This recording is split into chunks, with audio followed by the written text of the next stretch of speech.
Alright, before we start this video, I wanted to give a shout out to Sunday, who is my brother's mate. He came over yesterday and to give us tips on, creating content, creating videos, and how to get good quality out of your videos. And I wanted to try and take his tips on board.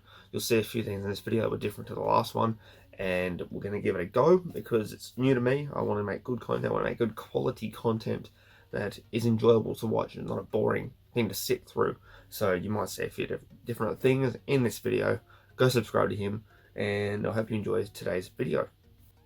So in today's video, I wanted to talk about my Lego collecting, my past with Lego, and I guess the interest in itself, and what tips I can give people, because I was on I Am Billsy's Lego stream yesterday.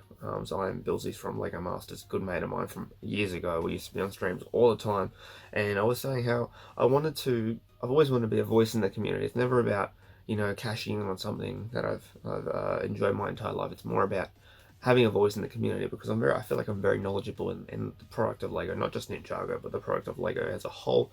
And I just want to be a big part of the community, which I used to be on YouTube. Unfortunately, my channel got taken down. It is what it is.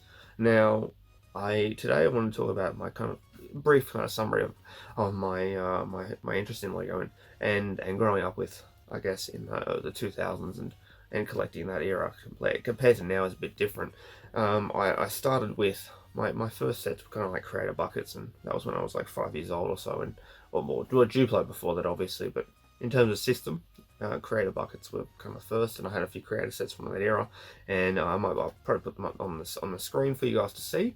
Then it came to 2005, and 2005 was probably the big year for me in terms of getting into Lego as a whole. And the year I remember, the biggest year I remember collecting growing up, that year City came out, the new rebranding of the product Town, which was obviously Lego's City theme during the 70s, 80s, 90s, and very early 2000s.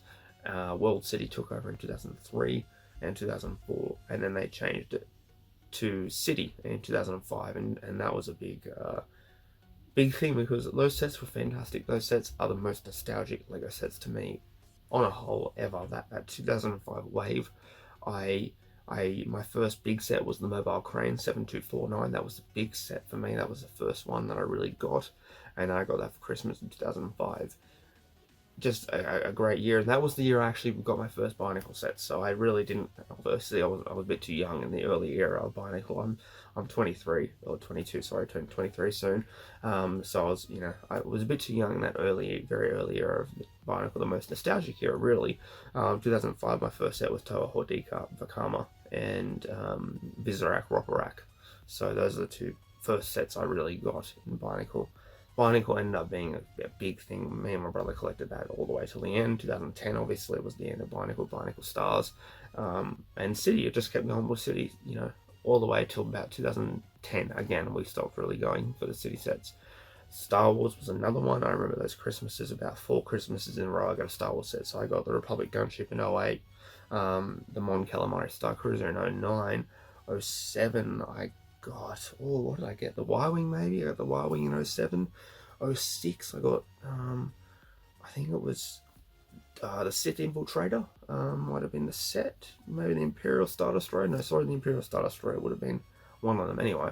It was a big kind of time in a row where I got some Star Wars sets for Christmas, and as every kid did, we also got all the battle packs starting in 06 when they first came out, with the Clone Trooper battle pack from episode 3 and the Battle Droid battle pack, of course.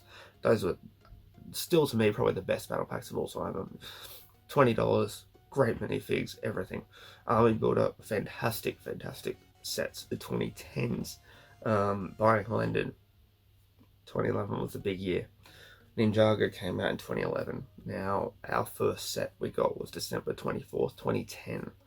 Target at Glendale stocked the shelves early for some reason. They only had the spinners. All I remember is the spinners being on a stand on hooks, obviously, as they were, and got 2112 Cole, and my brother got 2116 Bonsai. Oh, sorry, Crazy. What am I saying?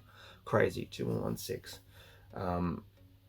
Yeah, we got Ninjago before 2011, so some of the OGs, nah. I really think Ninjago kept me interested in Legos through my entire teenage years, through all of high school, because of the fact that I wanted everything. I wanted all the minifigs. I wanted everything I could get. It was a bit hard without a job. Obviously, I had to rely on my parents and whatnot. We didn't get everything at that time. We only got spinners and a few small sets, but I got a job in 2015. Eventually, went back and bought every set I didn't have, and just kept buying the waves as they came out. So, I really think Ninjago was a big thing for me in the last 10 years in terms of keeping me interested in the hobby of Lego. I didn't ever falter. I didn't ever move away from it. Now I'm sitting at around 2,500 Lego sets according to Brickset, and I love the hobby. I love collecting, and I can't wait to build a Ninjago City. I cannot wait for that day to happen. It's going to be the most exciting kind of time for me, is when I could start working on that city that I've wanted to work on for so many years now, and it'll just be a joyous day, I think. You guys will see that the pan across the room as I'm recording, you'll see what my room looks like currently. As I said, a lot of the sets storage now, so you're not going to see everything. Obviously, all my minifigs are here. Most, they're not all in the display cabinets. I've still got minifigs I have to build in my parts, but probably a few hundred at least, I'd say, which is exciting because I can fill up more display cabinets. But as Ninjago keeps going, I'm really keen to see what they're going to do with this year. Obviously we've got the season 14 sets coming out in March, and that's really exciting because they look fantastic. But I hope you enjoyed the video. This is going to be my intro video for the channel, and I hope you enjoyed listening, and hopefully I tried something new in this video you guys haven't seen me do, obviously, in the last 2 videos. But that's it. Have a good one. Stay safe. Stay out of trouble. And I will see you in the next one. Thanks, guys. Bye.